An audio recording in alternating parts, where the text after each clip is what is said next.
सांगलीमधील कंत्राटदार हर्षल पाटीलच्या आत्महत्येनंतर जयंत पाटलांचा जुना video viral. कंत्राटदारांना बिलं मिळत नसल्यानं त्यांच्यावर आत्महत्येची वेळ येईल, जयंत पाटलांनी विधानसभेत उपस्थित केला होता सवाल।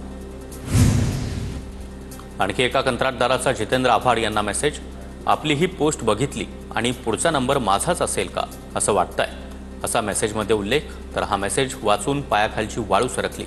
कंत्राटदारानं केलेला मेसेज जितेंद्र आव्हाड यांच्याकडून ट्विट। सरकारनं कंत्राटदारांवरही आत्महत्या करण्याची वेळ आणली आहे। मोठ्या कंत्राटदारांसाठी रेड कार्पेट आणि लहान कंत्राटदारांची बिलं थकवली जातात, हा सरकारचा न्याय आहे का? सांगलीतील घटनेवरून वडेट्टीवार यांचा सवाल। शेतकऱ्यांच्या कर्जमाफीच्या मागणीसाठी बच्चू कडू आज राज्यभर चक्काजाम आंदोलन करणार। अमरावती, चांदूर बाजार, संभाजीनगर, लातूर आणि नांदेडमधील आंदोलनात बच्चू कडू सहभागी होणार। अनेक आमदार, खासदार आणि मनसेचा बच्चू कडूंच्या आंदोलनाला पाठिंबा। राज्यभर होणाऱ्या चक्काजाम आंदोलनाला चांगला प्रतिसाद। बच्चू कडू यांची प्रतिक्रिया, तर आंदोलनापूर्वी 200 ते 300 कार्यकर्त्यांना ताब्यात घेतलं। नागपूर खंडपीठाचे आमदार विकास ठाकरे आणि प्रवीण दटके यांना नोटीस। दोन्ही विजयी उमेदवारांनी निवडणुकीमध्ये आचारसंहितेचं उल्लंघन केल्यानं आमदारकी रद्द करण्याची याचिकेतून मागणी। दोन्ही आमदारांना नोटीस बजावत 8 आठवड्यात उत्तर देण्याचे आदेश।